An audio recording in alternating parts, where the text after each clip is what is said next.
حکیم صاحب یہ جو مطلب کعوہ ہے آپ نے ذکر کیا، اس کعوے کا کیا فائدہ ہے اور مطلب کس طرح سے ہم اس کو استعمال کریں یا کتنی مقدار میں ہم اس کو بنائیں، ذرا اس کا طریقہ بھی ارشاد فرمائیے۔ دیکھیں کہ جیسے برسات کا موسم ہے، اس میں کعوہ جات سے پہلے بھی خسیاندہ جات ہوتے ہیں۔ خسیاندہ اور کعوہ میں فرق یہ ہوتا ہے کہ خسیاندہ میں چیزوں کو بھگو کے رکھا جاتا ہے، ان کو جوش نہیں دیا جاتا، جبکہ کعوہ جو ہوتا ہے اس میں چیزوں کو پکایا جاتا ہے۔ مختلف امراض کے مختلف کعوہ جات ہوتے ہیں، جیسے برسات کے موسم میں صحت کو بحال رکھنے کے لیے جسم میں جو آنے والی الکلی ہے اس کو کنٹرول کرنے کے لیے، یا رطوبات کے بے محابہ بڑھ جانے کی وجہ سے پیدا ہونے والے خمیر کو دور کرنے کے لیے ہم وہ چیزیں استعمال کریں گے جس کے اندر ایسڈ کی مقدار زیادہ ہو، جیسے لیمن ہے،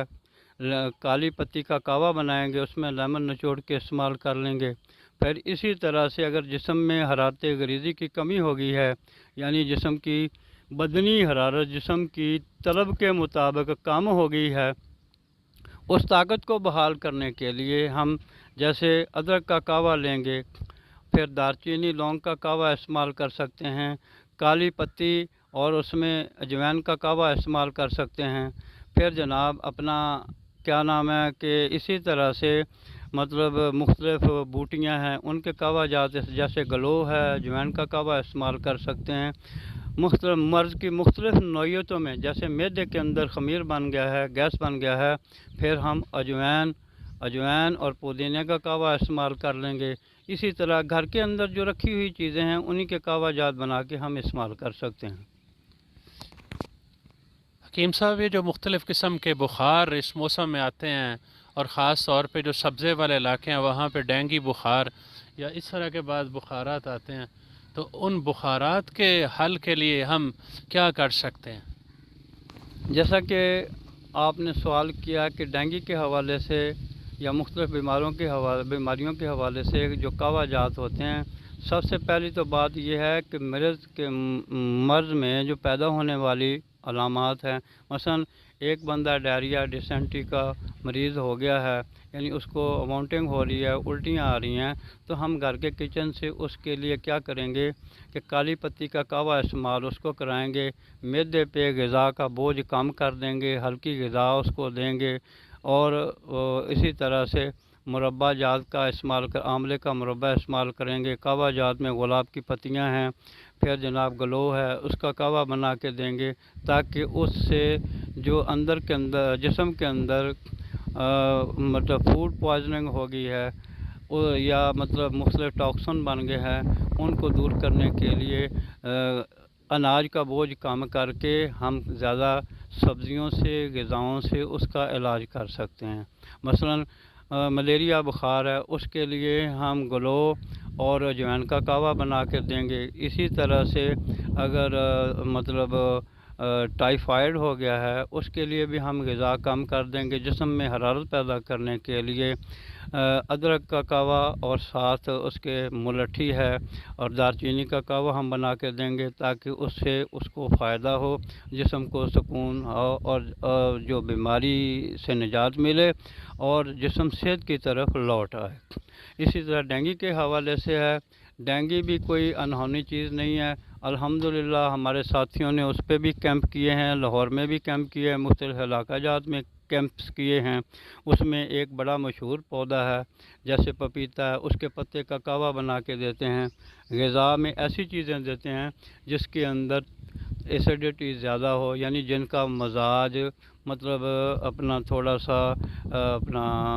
چرپرا مزاج کی چیزیں دیں گے۔ مثلا انہی چیزوں میں ہم آملے کا کعوہ، آملہ اناب کا کعوہ بنا کے دیں گے،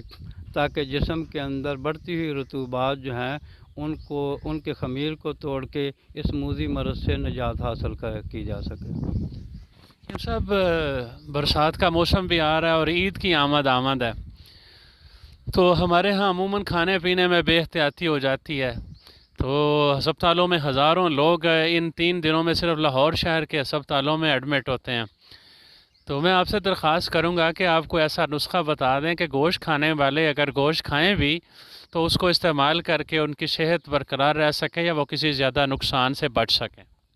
جی آپ نے بہت اچھا سوال کیا ہے۔ عید قرباں ماشاء اللہ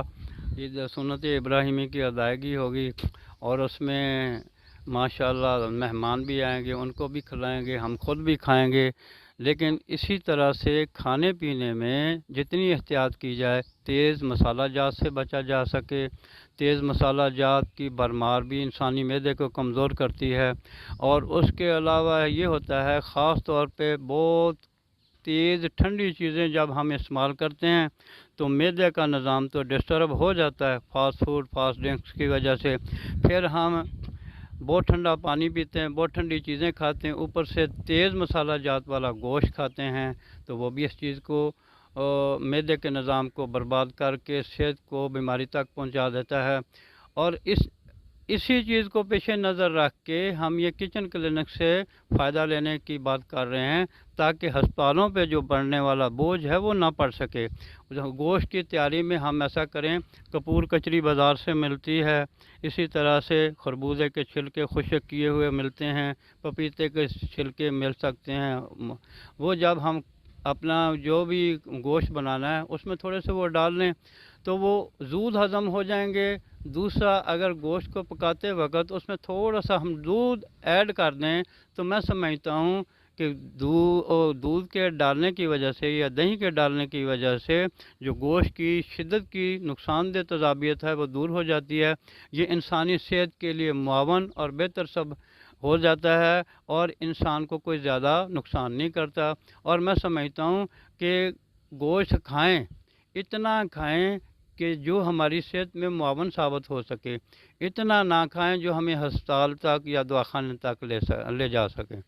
تو اس کے لیے احتیاط کے ساتھ کھائیں، خاص طور پہ جب موسم شدت کا ہو،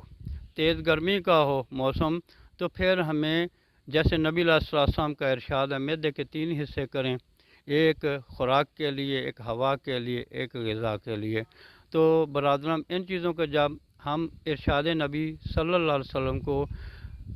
پیش نظر رکھ کے عمل کریں گے تو ہماری صحت کبھی بھی بیماری کی طرف نہیں جائے گی، صحت بحال رہے گی، ہم تندرست و توانا رہیں گے۔ تو اس سمجھ میں اگر بس اوقات ہمارے دوستوں کا کبھی بی پی بڑھ جاتا ہے، بڑا آسان سا نسخہ ہے۔ چھوٹی الائچی ہر گھر میں ہوتی ہے، زیرہ سفید ہر گھر میں ہوتا ہے۔ جب دیکھیں کہ وہ شوٹ کر رہا ہے، آپ ایک الائچی منہ میں چبائیں اور تھوڑا سا زیرہ بھی چبائیں اور زیرے کا ہی کعوہ لیں تو انشاءاللہ آپ کا بی پی بھی نارمل ہوگا، کسی انہونی سے بھی آپ بچ سکیں گے۔ جی صاحب بہت شکریہ، آپ نے بہت قیمتی باتیں ارشاد فرمائیں۔ ناظرین کرام، میں آپ سے یہ بات عرض کروں گا کہ اگر آپ آج کی اس گفتگو کے حوالے سے یا کسی اور طبی مسئلے کے حوالے سے یا جو ہم عموماً اپنے چینل پہ دینی اور شرعی موضوعات پہ بات کرتے ہیں اس کے حوالے سے آپ کے ذہن میں کوئی سوال ہو، آپ کوئی بات کرنا چاہتے ہو، مزید کوئی بات پوچھنا چاہتے ہو، تو آپ ہمارا یہ واٹس ایپ نمبر ہے جو سکرین پہ بھی انشاءاللہ العزیز چلا دیا جائے گا، اور میں آپ سے عرض بھی کر رہا ہوں، اسے نوٹ فرما لیں اور اپنا فیڈ بیک ہمیں اس نمبر پہ واٹس ایپ کے ذریعے سے دیں 0300447039۔ تو انشاءاللہ العزیز ہم پھر آپ کا جو فیڈ بیک ہے اس کی روشنی میں مزید موضوعات پہ بات کریں گے۔ اللہ کریم ہم سب کا حامی و ناصر ہو۔ السلام علیکم ورحمۃ اللہ وبرکاتہ۔